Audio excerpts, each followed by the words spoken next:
The root is a cesspool of gynocentrism and terrible ideas. They were purchased a couple of years back. I believe initially when the root started, they were all about, empowerment for the entirety of quote unquote Black America. But since being purchased, this has been nothing but identity politics and a Democratic Party sell to keep Negroes on the plantation for the most part. So we're going to break down their hip hop feminism video and let's just get into this. Oh, and off top, no, she doesn't get the 35%. Her energy is very, very masculine. So let's do this. Women in hip hop are making a comeback like we've never left. Okay, so question. When have you been gone? Since Queen Latifah got on the scene, there's been a mainstream hip hop female artist for a while. It just depends on who is wearing the crown. I think currently at the moment Cardi B does, but whoever has the crown isn't particularly what's the name? It's not like this is voted on by the Black community. We don't get we don't get postcards. Hey, who do you like as the best artist? No. The media and the mainstream, they're the ones that decide who gets elevated. And so when they look to elevate certain artists, they do so with a agenda in mind, mainly to push a narrative or to put out inspiration for young ladies to look up to, which ultimately I think outside of Queen Latifah, and Queen Latifah herself has a ton of masculine energy, and which is a part of the reason why we're at this point now where the females, particularly in the Black community, feel as if they are men, feel as if they can match men. So yeah, this is all since its inception, and since it started to get mainstream in the late 80s and early 90s, it's always been about pushing a narrative. Room, fellas, because we're taking back the mic. Sauce is dripping. You can't take back something you never had. Flow immaculate. Hip-hop artists might not be who you think of when we talk about feminism, but these rappers been changing the game. God, I don't like the way that she talks. These rappers been changing the game. Like, bruh, what game is there to be changed? You'll say whatever it is your publicist or your handlers or the record executives in the studio want you to say or do. And if not, they will remove you. So let's not sit here and pretend as if these people are original or these people are even thinking for themselves 9 times out of 10. Today's baggage? Hip-hop feminism. Hip-hop was born in the 1970s at a party in the Bronx. It's a sound conceived by the struggles of Black and brown youth. Fast forward to Okay, you see what she did right there? It's the struggles of Black and brown. You see how they sit there and do that congealing of, oh yeah, we all have the same struggle. Nah, fam. Because back in that time, the brown, no offense to my mommies and poppies, but the brown, like, yo, I was with the guitars and everything else like that. This didn't take off in the brown community until a bit later, if memory serves me correctly. So let's not. 2017, and R&B and hip-hop became the biggest music genre in the U.S. Through hip-hop's ascension to world domination, some things remain consistent. Bitches ain't shit but hoes and tricks. Yeah, some lessons will forever be timeless now, won't they? Bitches ain't shit but hoes and tricks. Bitches are still bitches, and hoes are still hoes. Yeah. I'm sorry, is that a problem? Are you acting as if this isn't something that continues to this very moment? Like, what? A way I've always seen it, if it don't apply, let it fly, right? So that's one of the things I love most about me is that, yeah, you can talk about Black people all you want. It don't apply to me, so I ain't worrying about it. And I can't help but feel like she's about to sit here and be like, oh, we've been degraded and everything else like that. Deal is that you deserve the treatment that you accept, right or wrong. It's no secret that hip-hop is wildly misogynistic, homophobic, and very much a young man's sport. Women... Is it though? Because Jay-Z's like pushing 50. Like all the big artists from back in the day, they're old now. That's why they're all on their my Hillary and all this other stuff. That's it. Like everybody's gotten old. And these new cats, man, there's a lot of lead.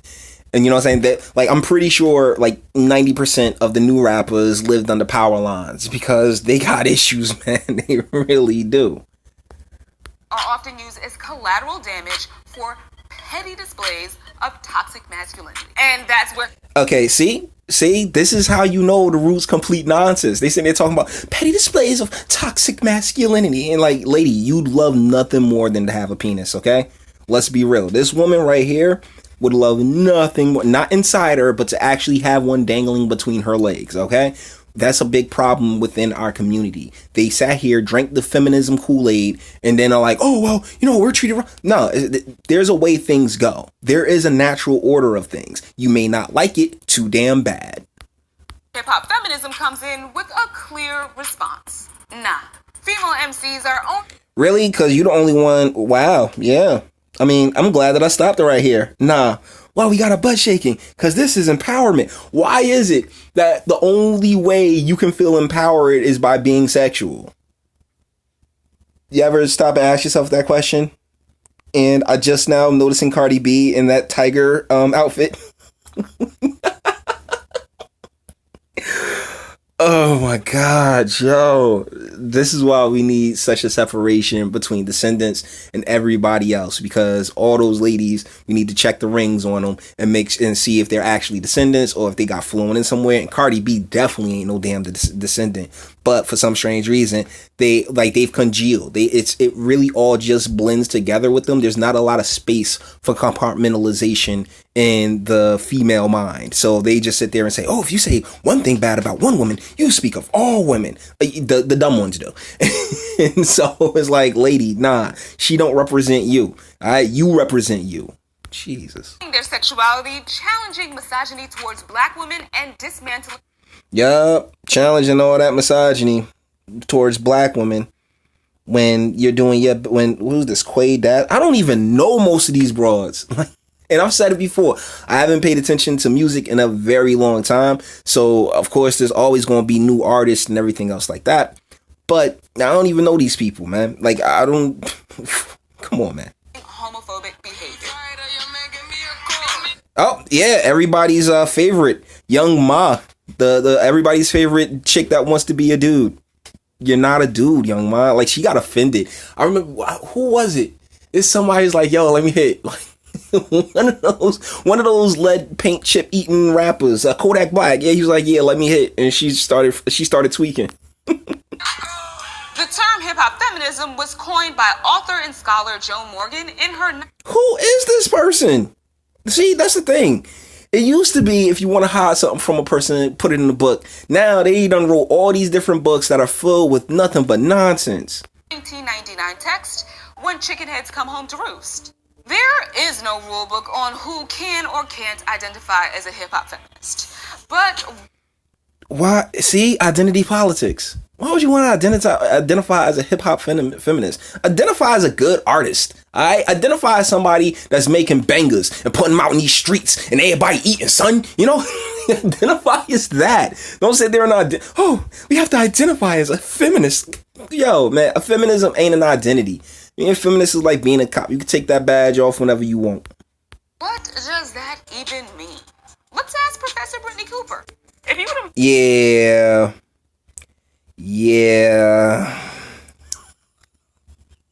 Yo. Look, man. I'm going to be real with y'all because I know this is going to sound mean. And I'm a gentleman. I'm sure she's a lovely lady. Definitely. But I personally, this is something personal with me. I have a hard time taking advice from people who can't keep their weight in check. All right. If you do not have the type of impulse control to keep your weight in check, there is literally nothing you can say to me because what's there to be said? Seriously, what can you tell? What kind of world advice can you give me? But we about to find out. By first starting with just a basic definition of hip-hop feminism. It means that we care about the way that male dominance limits our life choices and life possibilities. God limited your life choices and life possibilities, darling, because you, my dear, are a female. You literally have but so much time on this earth to complete your biological functions. Okay, that's it. We didn't put a limit on you. golly, it's like they're like, oh, these men, they just treat us so wrong and everything else like that. Sweetheart, you've clearly, I guess, got a degree or something like that, a degree in your BS, and I can guarantee you a man made that possible for you. So stop sitting here pretending, oh yeah, you're some type of victim here. The only person that's a victim here is the freaking chickens and the beef and all that other stuff. Those are the victims. Not just for black women and black people, but for black men too. But we also want to do that. No. You don't get to speak for black men. You don't get to speak on anything regarding black men. All right. And I'm sorry, you get to speak on it. You're just not to be taken credibly. Primarily because you're not a black man. You do not know us. You like, men and women's brains are so different. We should really just stop trying to think for each other all together. To a hip hop soundtrack. So we want to shake our ass. We want to be able to go to the club and party and have a good time. That would cause an earthquake.